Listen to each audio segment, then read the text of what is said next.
Look at you, still here, still breathing, still pretending that being surrounded by people doesn't completely drain you. Welcome back to the Potato Monologue, the show you didn't ask for but clearly needed. I am Super Potato. Yes, the cape is real. No, you may not touch it. And before you start forming opinions, let me stop you right there. Your opinions still don't matter.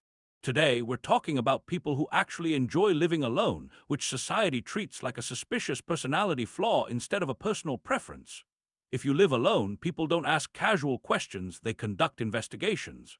"So you live alone," they say, followed by a pause long enough for judgment to fully load. They're not checking if you're happy, they're scanning for damage. Because apparently the default human setting is noise, chaos, roommates, shared trauma, and one person who never washes dishes. Silence isn't seen as peaceful, it's suspicious. Choosing solitude feels alarming to them, and when they finally ask, "Who hurt you?" the answer offends them the most. No one. That's the point. Let's be honest for a second. People who can't live alone are usually terrified of quiet. Silence isn't peaceful to them, it's the opening scene of a horror movie. No music, no talking, no notifications buzzing every few seconds, just silence. And suddenly their thoughts show up uninvited. That's why they stack plans back to back like unpaid internships. That's why they say, "Let's do something," without knowing what that something actually is. Anything will do. Noise, people, plans, please distract me before I have to sit alone with myself. Quick lesson, and no, this will not be gentle. Lonely is being surrounded by people and still feeling empty inside. Alone is when you finally stop performing. Alone is eating dinner without explaining your day. Alone is silence without awkwardness, without forced conversation, without background noise filling the gaps. Alone is peace without witnesses. And if that sounds sad or uncomfortable to you, that's not proof that being alone is depressing. That's proof that quiet makes you nervous. People love to say things like, "They're distant now," or "They've changed," or my personal favorite, "They're cold." Very dramatic.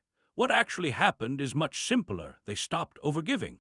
They stopped carrying conversations by themselves. They stopped being everyone's emotional dumping ground. They stopped showing up out of obligation instead of choice. Living alone teaches you a dangerous skill. You don't need anyone to feel okay. And when you're calm without constant connection, people don't call that peace, they call it cold. Let's go a little darker now, because this is where the discomfort starts. People who enjoy living alone don't just confuse others, they expose something ugly. A lot of relationships don't exist because of love or connection, but because people are afraid to be alone, afraid of silence, afraid of being forgot, afraid of sitting with themselves. Alone people looked at that deal, constant access in exchange for emotional distraction, and quietly said no. And now everyone else feels attacked, not because of what was said, but because of what was revealed. All right, roast break. And yes, this part is definitely about you. When someone says, "I could never live alone," what they really mean is, "I outsource my emotional regulation." When someone says, "That sounds depressing," what they're saying is, "I confuse chaos with happiness."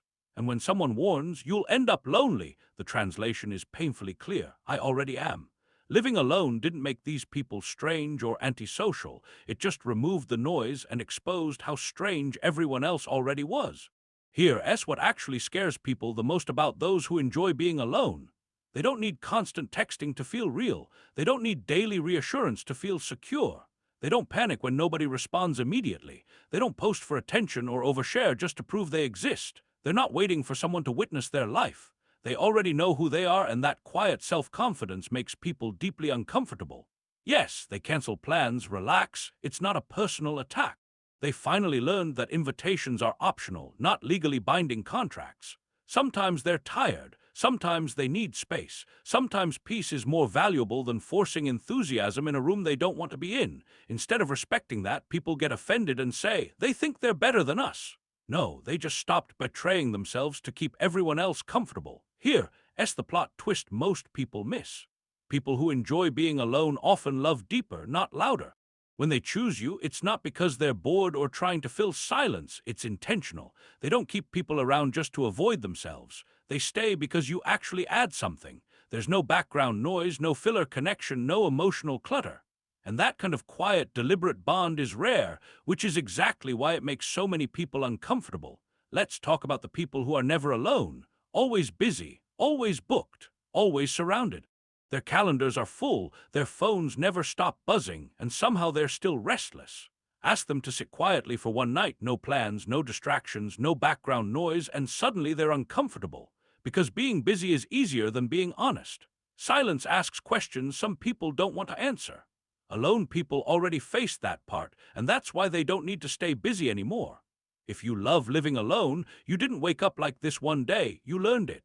You learned it by being the dependable one, the listener, the backup plan everyone relied on but rarely checked in on. You learned it by being taken for granted until exhaustion felt normal. At some point, something clicked. You realized you were constantly auditioning for your own life, so you quit. Solitude didn't feel lonely after that. It felt like relief, like freedom, like finally choosing yourself. This is where society gets it wrong. They call you distant, closed off, changed, difficult words that sound like concern but feel a lot like resentment. Not because you became worse, but because you became unavailable. The old version of you benefited everyone else. The one who always said yes, the one who was always reachable, the one with no boundaries who mistook access for kindness. Living alone wasn't the problem. Solitude didn't break anything. Boundaries did, and that's what made people uncomfortable. So if you're someone who loves living alone, let this land properly. You're not antisocial, you're not broken, and you're not missing out. You just stopped confusing noise with meaning, and that choice made you powerful. And to everyone watching this feeling slightly attacked right now, sit with it. Silence won't hurt you, but avoiding yourself might. This has been the Potato Monologue. I'll be at home, alone, peaceful, unbothered.